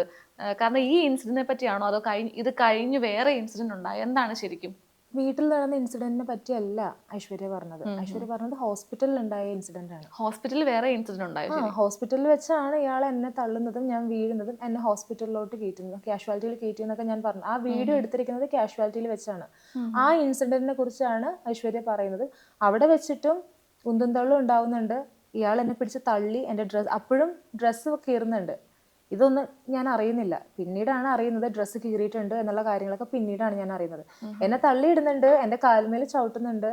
ആ വീഴ്ചയിൽ പറ്റി എനിക്ക് നല്ല തലകറക്കം ഉണ്ടായിരുന്നു. ആ സമയത്ത് തലയിടിച്ചാണ് വീണത്. നല്ലോണം തലകറക്കം ഉണ്ടായിരുന്നു. അപ്പം കാഷ്വാലിറ്റിയിലോട്ട് കയറ്റി ഇപ്പം സിസ്റ്റർ ഡ്രിപ്പ് ഇടുകയും അതുപോലെ തന്നെ ഒരു ഇഞ്ചക്ഷൻ എടുക്കുകയും ചെയ്തതിന് ശേഷമാണ് ഞാനൊന്ന് ഓക്കെ ആയത്. അപ്പോൾ പിന്നെ ആ വീണതിന് ശേഷം എന്താ ഉണ്ടായെന്ന് എനിക്കറിയില്ല. ഒരാളും ഉണ്ടായിരുന്നു, അതായത് ആരും ഇല്ലാന്ന് ഞാൻ ആ വീഡിയോയിൽ പറയുന്നുണ്ട്. ഞാൻ ഉദ്ദേശിച്ചത് എൻ്റെ ഫാമിലി എൻ്റെ കൂടെ ഉണ്ടായിരുന്നു. ഞാൻ പറഞ്ഞത് അവിടെ കൂടി നിന്ന ആളുകള് കൂടി നിന്നതല്ലാതെ ഒരാളും വന്നില്ല. ചിലപ്പോ അതായത് ഇടപെട്ട് കഴിഞ്ഞാൽ വേറെ എന്തെങ്കിലും പ്രശ്നങ്ങൾ ഉണ്ടാവുമെന്ന് വിചാരിച്ചായിരിക്കാം. എന്നാലും ഒരു പെൺകുട്ടിയല്ലേ അടി കൊണ്ട് കിടക്കുന്നത്. ആ ഇൻസിഡന്റ് ആണ് ഐശ്വര്യ റിയാക്ട് ചെയ്തത്. ഇപ്പൊ ഓക്കെ, ആ സമയത്ത് ഇപ്പം ആദ്യം ഒരു വഴക്കുണ്ടായിട്ടാണല്ലോ ലിറ്റിയേയും കൊണ്ട് ഹോസ്പിറ്റലിൽ പോകുന്നത്. എന്നെയും കൊണ്ടല്ല ഹോസ്പിറ്റലിൽ വന്നത്, എന്റെ പപ്പേനെയും കൊണ്ട് പപ്പയും കൊണ്ടാണോ? ഓക്കെ, പപ്പയ്ക്ക് എന്താ സംഭവം കൊണ്ടുണ്ടായത്? ആ സമയത്ത് എന്റെ പപ്പയ്ക്ക് ECG വേരിയേഷൻ ഉള്ള ഒരാളാണ്. പെട്ടെന്നുള്ള ആ ഇടിയില് ആളുടെ ഇവിടെയായിട്ടാണ് ഈ പറയുന്ന തോമസ് ഇടിച്ചത്. അപ്പോ ഉണ്ടായ ഒരു ഇതില് പപ്പയ്ക്ക് വേദന വന്നു. പെട്ടെന്ന് തന്നെ ഞാൻ പപ്പയ്ക്ക് വയ്യാതെ, എനിക്കറിയാം, കാരണം പപ്പ കഴിഞ്ഞതിന്റെ മുമ്പത്തെ മാസമാണ് സെയിം ഇൻസിഡന്റ്, അതായത് നെഞ്ചുവേദനയായിട്ട് ഹോസ്പിറ്റലിൽ അഡ്മിറ്റ് ആയിരുന്നു. ICU വരെ പോയതാണ് എന്റെ പപ്പ. അപ്പൊ അതുകൊണ്ടിട്ട് ഏതൊരു മകൾക്കുള്ള ടെൻഷൻ പോലെ എന്റെ അപ്പനെ ഞാൻ ഹോസ്പിറ്റലിലോട്ട് പറഞ്ഞു വിട്ടു. എന്നിട്ട് ഞാൻ വീട്ടിൽ അവിടെ നിന്നു, കാരണം പോലീസ് വരുമെന്ന് പറഞ്ഞാൽ ഞാൻ അവിടെ നിന്നു. പോലീസുകാർ വന്നിട്ടുണ്ടായിരുന്നു. പോലീസുകാരെ കണ്ടപ്പോഴാണ് ഇയാൾ അവിടെ വീഴുന്നതും പിന്നീടുള്ള അയാളുടെ ഡ്രാമകളൊക്കെ നടക്കുന്നത്. അങ്ങനെയാണ് എന്റെ അപ്പനെ ഹോസ്പിറ്റലിൽ കൊണ്ടുപോയി, അതിന് പുറകെ ഇയാളെയും ഹോസ്പിറ്റലിൽ കൊണ്ടുപോയി. പുള്ളിനെ കൊണ്ടുപോയി. പുള്ളി ഡ്രാമ കളിച്ച് പുള്ളിക്ക് വയ്യാന്ന് പ്രശ്നമൊന്നും ഇല്ലായിരുന്നു, ഒരു കുഴപ്പം ഉണ്ടായിരുന്നില്ല ആൾക്ക്. ആളെ ഹോസ്പിറ്റലിലോട്ട് കൊണ്ടുപോയി. ആള് അതായത് ആൾക്ക് പ്രശ്നം ഉണ്ടെന്ന് അറിയിക്കാൻ വേണ്ടി മനഃപൂർവ്വം വായിന്ന് തുപ്പലാണ് ആള് വരുത്തിക്കൊണ്ടിരുന്നത്. അതായത് നമുക്ക് ഡ്രാമ കാണുമ്പോൾ അറിയാലോ, ആളുകൾ വരുന്നത് കണ്ടപ്പം അപ്പൊ തന്നെ വയ്യാതാവുകയും വീഴുകയുമാണ് ചെയ്തത്. അപ്പൊ എനിക്കത് മനസ്സിലായി, അവിടെ കൂടിയുന്നവർക്കും മനസ്സിലായിട്ടുണ്ടാവണം, പോലീസുകാർക്കും മനസ്സിലായിട്ടുണ്ടാവാൻ ചിലപ്പോൾ, പക്ഷെ അവരത് പറയുമോന്ന് എനിക്ക് അറിയത്തില്ല. അതാണ് നടന്നത്. അതിനുശേഷം ഞാൻ പോലീസ് സ്റ്റേഷനിൽ പോയി, കാരണം എന്റെ ഡ്രസ്സ് കീറി എനിക്ക് ഈ പാട് കാണിക്കാൻ വേണ്ടി, എന്റെ ഇവിടെ വന്നിരിക്കുന്ന പാട് കാണിക്കാൻ വേണ്ടിയിട്ടാണ് ഞാൻ പോലീസ് സ്റ്റേഷനിൽ ചെല്ലുന്നത്. ഞാൻ അവിടെ ചെന്ന് സാറിനോട് കാര്യം പറഞ്ഞു. അപ്പൊ സാർ എന്നോട് പറഞ്ഞത്, ഹോസ്പിറ്റലിൽ പോയി പപ്പ എങ്ങനെയുണ്ടെന്ന് നോക്കൂ, ചെക്ക് ചെയ്യൂ, എന്നിട്ട് പിറ്റേ ദിവസം വരാനാണ് പറഞ്ഞത്. അതുകൊണ്ടാണ് ഞാൻ പറഞ്ഞത്, നമ്മളൊരു ഇൻസിഡന്റ് നടന്നിട്ട് പോലീസ് സ്റ്റേഷനിൽ ചെന്നിട്ട് അവര് എന്താണ് സംഭവം എന്ന് പറഞ്ഞാൽ അതിനൊരു ഇത് ചെയ്യാൻ നോക്കാതെ എന്നോട് പറയുന്നത് പോയിട്ട് നാളെ വരാനാണ് പറയുന്നത്. അതുകൊണ്ടാണ് ഞാൻ പറഞ്ഞത്, പോലീസിന്റെ ഭാഗത്തു നിന്നും വളരെ എന്താ പറയാ താഴ്ന്ന രീതി, അതായത് വലിയ റെസ്പോൺസ് ഒന്നും പോലീസിന്റെ ഭാഗത്ത് നിന്ന് എനിക്ക് കിട്ടിയില്ല എന്ന് ഞാൻ ആദ്യം പറഞ്ഞത് അതുകൊണ്ടാണ്. അതിനുശേഷമാണ് ഞാൻ ഹോസ്പിറ്റലിൽ പോകുന്നത് പപ്പേനെ കാണാൻ വേണ്ടി. പപ്പേനെ വേറെ ഹോസ്പിറ്റലിലോട്ട് ഷിഫ്റ്റ് ചെയ്യണമെന്ന് പറഞ്ഞുകൊണ്ടാണ് ഞാൻ ഹോസ്പിറ്റലിലോട്ട് പോയി ഞാൻ അവിടെ ചെല്ലുമ്പം ഇയാള് പോയ പോലെ ഒന്നല്ല, ഇയാൾ അവിടെ ചിരിച്ചു കളിച്ചൊക്കെ നിൽക്കുന്നുണ്ട്. ഇയാൾക്ക് വേറെ കുഴപ്പങ്ങളൊന്നും എനിക്ക് തോന്നുന്നില്ല. പാർട്ടിക്കാരനുണ്ടായിരുന്നു അവിടെ. ഓ, അതാണോ ഐശ്വര്യ എസ്പെഷ്യലി പറഞ്ഞത്? കാരണം ഫാമിലി ഇഷ്യൂസിന് അപ്പുറത്തേക്ക് കുറെ ആളുകൾ വന്ന് ഒരു സ്ത്രീയെ മർദ്ദിച്ചു എന്ന് പറയാൻ കാരണം പുറത്തുനിന്ന് ഈ പാർട്ടിക്കാരനുണ്ടായിരുന്നു. പിന്നെ വേറെ ഏതോ ഒരു ആൾ, എനിക്ക് അറിയത്തില്ല കേട്ടോ, അത് ആരാന്നൊന്നും എനിക്ക് അറിയത്തില്ല. പാർട്ടിക്കാരനുണ്ടായിരുന്നു. അവരും ലിറ്റിനെ ബുദ്ധിമുട്ടിച്ചോ? അതായത് ആ സമയത്ത് അടിച്ചോ? ഇവരെല്ലാവരും കൂടിയാണ്. തോമസ് മാത്രമല്ല, തോമസ് ആണ് എന്നെ തള്ളിയിട്ടത്. അതിനുശേഷം എന്റെ കാലുമേൽ ചവിട്ടുന്നുണ്ട്. ആ സമയത്ത് ആരാണ് അവിടെ ഉണ്ടായിരുന്നെന്ന് പറഞ്ഞാൽ ഈ പറയുന്ന ഒരു പാർട്ടിക്കാരൻ, പിന്നെ അയാൾ എനിക്ക് അറിയത്തില്ല, വേറൊരാളും കൂടി ഉണ്ടായിരുന്നു. എന്നിട്ട് അവിടുത്തെ സെക്യൂരിറ്റി ഗാർഡ് ആൾക്ക് പ്രശ്നം വഷളായെന്ന് പറഞ്ഞപ്പം ഇയാളെ, അതായത് ഇവരെ പറഞ്ഞ് ഇവിടുന്ന് വേഗം പൊയ്ക്കോ എന്ന് പറഞ്ഞ് അയാൾ ഓടിക്കുന്നുണ്ട്. അയാൾക്ക് അറിയുന്ന ആളുകൾ തന്നെ ആവാനാണ് സാധ്യത. അതുകൊണ്ടായിരിക്കണമല്ലോ അയാൾ അത്രയും ഇതായിട്ട് പറഞ്ഞത്. ഇത് എന്റെ കൂടെ ഉണ്ടായിരുന്ന ആളുകൾ പറഞ്ഞിട്ടുള്ള അറിവാണ്, എനിക്കറിയത്തില്ല. അവരാണ് പറഞ്ഞത്. സെക്യൂരിറ്റി ഗാർഡിന് അറിയാം ആളെ. ഞാൻ ചോദിച്ചു അയാൾ ആരാണെന്ന് ചോദിച്ചു. എന്നെ ഉപദ്രവിച്ച ആളുടെ കൂട്ടത്തിൽ ഉണ്ടായിരുന്ന ആൾ ആരാന്ന് ചോദിച്ചപ്പം അവർക്ക് ആർക്കും അറിയില്ല, പക്ഷെ സെക്യൂരിറ്റി ഗാർഡിന് അറിയാം, അയാളാണ് പറഞ്ഞു വിട്ടതെന്ന് പറഞ്ഞു. അപ്പൊ എല്ലാവരോടും ഒത്തുചേർന്നുള്ള ഒരു പരിപാടിയായിട്ടാണ് എനിക്ക് തോന്നിയത്. അവര് പറയുന്ന ഒരു റീസൺ എന്ന് പറയുന്നത് ഈ പാർട്ടിക്കാരനും എന്റെ ആങ്ങളെയും കൂടെ അവിടെ വാക്കുതർക്കം ഉണ്ടായി. കാരണം പാർട്ടിക്കാരൻ എന്റെ അമ്മേനെ പഴിച്ചവളെന്നാണ് വിളിച്ചത്. അപ്പോ സ്വാഭാവികമായിട്ടും സ്വന്തം അമ്മേനെ പഴിച്ചവളെന്ന് പറയാ, പിന്നെ അതുപോലെ അപ്പനെ മർദ്ദിക്കുക, പെങ്ങളെ ഉപദ്രവിക്കുക, ഏതൊരു ആങ്ങളെയും റെസ്പോണ്ട് ചെയ്യുന്ന പോലെ തന്നെയാണ് അവനും ചെയ്തത്. പക്ഷെ അവൻ വേറൊന്നും ചെയ്യുന്നില്ല. അവൻ പറയുന്നത് അങ്ങോട്ടും ഇങ്ങോട്ടും വർത്തമാനം പറയുകയാണ്, അങ്ങോട്ടും ഇങ്ങോട്ടും ഇടിക്കും, അങ്ങനെയുള്ള കാര്യങ്ങൾ പറയുന്നതാണ്.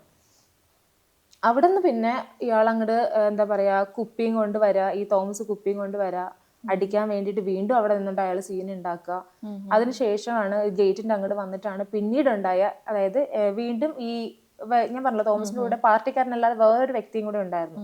അയാള് എന്റെ അമ്മയുടെ നേരെ വരുന്ന സമയത്താണ് ഞാൻ അയാളുടെ ഇടക്കോട്ട് കയറുന്നത്. അതിനിടക്ക് തോമസ് കയറുന്നത്, എന്നെ പിടിച്ചു തള്ളുന്നത്, ഞാൻ വീഴുന്നതല്ല.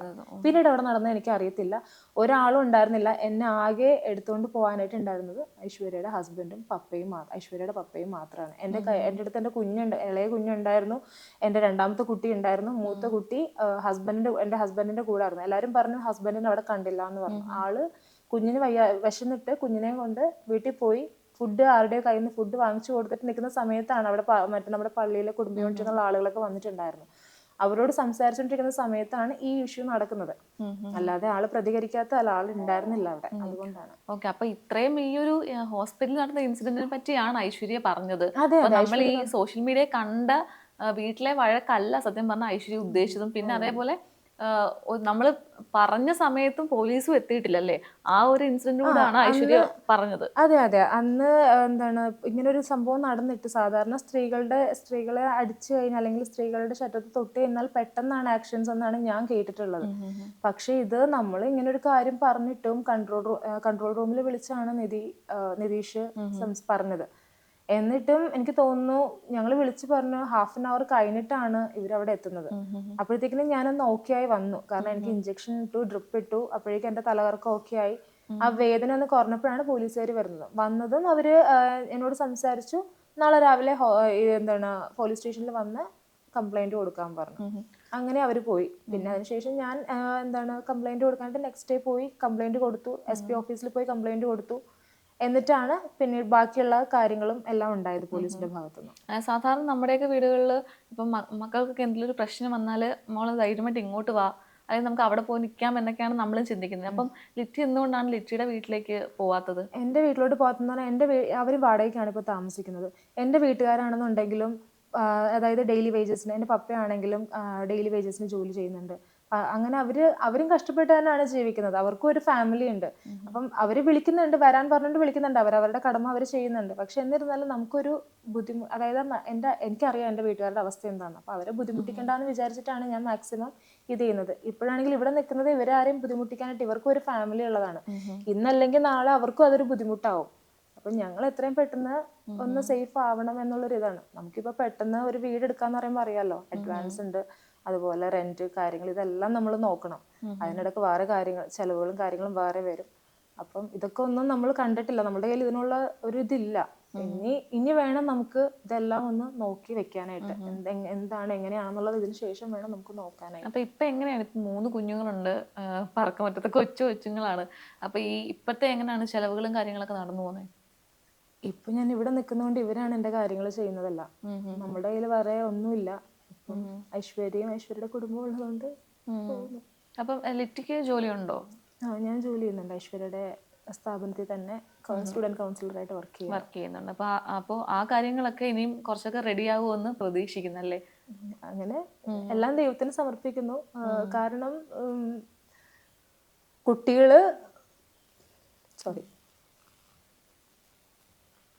എൻ്റെ കുഞ്ഞുങ്ങൾക്ക് വീടില്ല. അതായത് എനിക്ക് എൻ്റെ കാര്യം വിട്ടോളൂ, പക്ഷെ എൻ്റെ മക്കളെ അതായത് അവർക്കൊരു വീടില്ല, കയറി കിടക്കാൻ. ഇതിലെനിക്ക് 2 പെൺകുഞ്ഞുങ്ങളാണ്.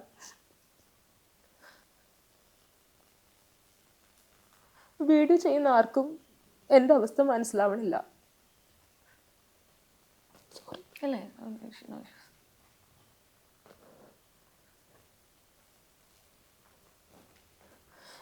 എനിക്ക് ആരെയും ബുദ്ധിമുട്ടിക്കാൻ സത്യം പറഞ്ഞാൽ മനസ്സില്ല. ഇപ്പം ഇവർക്കാണെങ്കിലും അവരവരുടെ നല്ല മനസ്സുകൊണ്ടാണ് അവരെന്നെ ഹെൽപ്പ് ചെയ്യുന്നത്.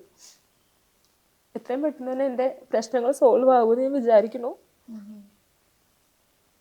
ശരിക്കും ഈ സമയത്ത് ഒരുപാട് പേര്, അതായത് യൂട്യൂബേഴ്സാണ്, അവർ സോഷ്യൽ മീഡിയയിൽ കാര്യം വരുമ്പോഴത്തേന് അവർക്ക് എന്താണ് സത്യം എന്താണ് കള്ളമെന്ന് അറിയത്തില്ല. അവരെ കാണുന്നത് വെച്ചിട്ട് 2 പക്ഷത്തും സംസാരിക്കുന്നു. ഇപ്പം ലിറ്റ് പറഞ്ഞതെല്ലാം കള്ളമാണ് എന്നൊക്കെ പറഞ്ഞാണ് അവർ പറയുന്നത്. ഒരുപാട് യൂട്യൂബേഴ്സ് ഉണ്ട്, ഞാൻ പേരെടുത്തൊന്നും ആരുടെയും പറയുന്നില്ല, എങ്കിൽ പോലും ലിറ്റിയും കാണുന്നല്ലോ. ശരിക്കും ഇവരോടൊക്കെ എന്താണ് പറയാനുള്ളത്? അവരോടൊക്കെ പറയാനുള്ളത്, അവർ പറയുന്നത് അവർ പറഞ്ഞോട്ടെ. പക്ഷെ നമ്മുടെ അവസ്ഥ എന്താണെന്നുള്ളത് എനിക്കറിയാം, എൻ്റെ അവസ്ഥ എന്താണെന്നുള്ളത് എനിക്കറിയാം. അവർ ചിലപ്പോൾ ഈ കാണുന്നത് വെച്ചിട്ടായിരിക്കും വിലയിരുത്തുന്നത്. അത് എന്തെങ്കിലും ആയിക്കോട്ടെ, അവരുടെ കുടുംബത്തിൽ അല്ലെങ്കിൽ അവർക്ക് അറിയുന്ന ആർക്കെങ്കിലും ഇങ്ങനൊരു ഇഷ്യൂ വരുമ്പോൾ അവർക്ക് മനസ്സിലാവും ഞാൻ എന്താണ് ഇപ്പം അനുഭവിച്ചുകൊണ്ടിരിക്കുന്നത്, അല്ലെങ്കിൽ ഞാൻ എന്ത് രീതിയിലൂടെയാണ് പോയിക്കൊണ്ടിരിക്കുന്നത്. എന്തൊക്കെ പ്രശ്നങ്ങളാണെന്ന് പറഞ്ഞാലും ഒരു സ്ത്രീനെ കയറി പിടിക്കുക, അല്ലെങ്കിൽ അവളെ ഉപദ്രവിക്കുക, അല്ലെങ്കിൽ അവളെ തള്ളിയിടുക എന്നൊക്കെ പറയുന്നത് എനിക്കറിയില്ല. ഇതൊക്കെ ഇവരെങ്ങനെയാണ് ഇതൊക്കെ സപ്പോർട്ട് ചെയ്ത് സംസാരിക്കുന്നതെന്ന് എനിക്ക് മനസ്സിലാവുന്നില്ല. ഇപ്പോഴും അവർ പറയുന്നത് തോമസിന്റെ ഭാഗത്തുനിന്ന് അയാൾ ചെറിയൊരു അഗ്രസീവ് ആണെന്ന് മാത്രമേ പറയുന്നുള്ളൂ. അപ്പോഴും എന്നെ കുറ്റപ്പെടുത്താണ്, ഞാൻ അവിടെ കുറ്റക്കാരി ആവാണ്. പറഞ്ഞോട്ടെ, അവര് പറയുന്നത് അവര് പറഞ്ഞോട്ടെ. എൻ്റെ ഭാഗങ്ങൾ ഞാൻ ഇനിയും സ്ട്രോങ് ആയിട്ട് തന്നെ പറയും. എന്നെ പിടിച്ച് എന്നെ തൊട്ടത് കൊണ്ട് ഞാൻ അയാളെ ഉപദ്രവിച്ചു, ഞാൻ അയാളെ അടിച്ചു. ഞാൻ എന്താണ് റെസ്ലിംഗ് ഒന്നും പഠിച്ച ഒരാളൊന്നും അല്ല, സാധാരണ ഒരു പെൺകുട്ടി തന്നെയാണ്. എൻ്റെ ശരീരം വേദനിച്ചപ്പോൾ എല്ലാവരും പ്രതികരിക്കുന്ന പോലെ തന്നെ ഞാനും പ്രതികരിച്ചു, അത്രേ ഉള്ളൂ. അതിലിപ്പം നമുക്ക് വീടുമില്ല, നമ്മളോട് ഇറങ്ങി പോകാനും പറഞ്ഞു, നമ്മളിപ്പം പെരുവഴിയിലായി, നമുക്ക് വേറെ വഴിയൊന്നുമില്ല. ഇനിയിപ്പം മുമ്പോട്ടുള്ള കാര്യങ്ങളൊക്കെ എങ്ങനെയാണെന്നാണ് ഇപ്പം തീരുമാനിച്ചേക്കുന്നത്? ഒന്നും തീരുമാനിച്ചിട്ടില്ല. നോക്കുന്നുണ്ട്, വീട് നോക്കുന്നുണ്ട്. പക്ഷെ ഫിനാൻഷ്യലി നമ്മളിപ്പം കുറച്ച് ഡൗൺ ആയതുകൊണ്ട് പതിയെ പതിയെ വേണം എല്ലാം സോർട്ട് ചെയ്തെടുക്കാനായിട്ട്. ചേച്ചി, ഈ ഒരു കാര്യങ്ങളൊക്കെ പെട്ടെന്ന് തന്നെ സോൾവ് ആവട്ടെ എന്ന് ഞാനും പ്രാർത്ഥിക്കാം. അപ്പം എല്ലാം 3 കുഞ്ഞുങ്ങളുണ്ട്, അപ്പം എല്ലാ കാര്യങ്ങളും റെഡി ആവട്ടെ. അപ്പം ഇത്ര നേരം ഒരുപാട് കാര്യങ്ങൾ സംസാരിച്ചു. അപ്പം എന്തായാലും thank you. Thank you so much.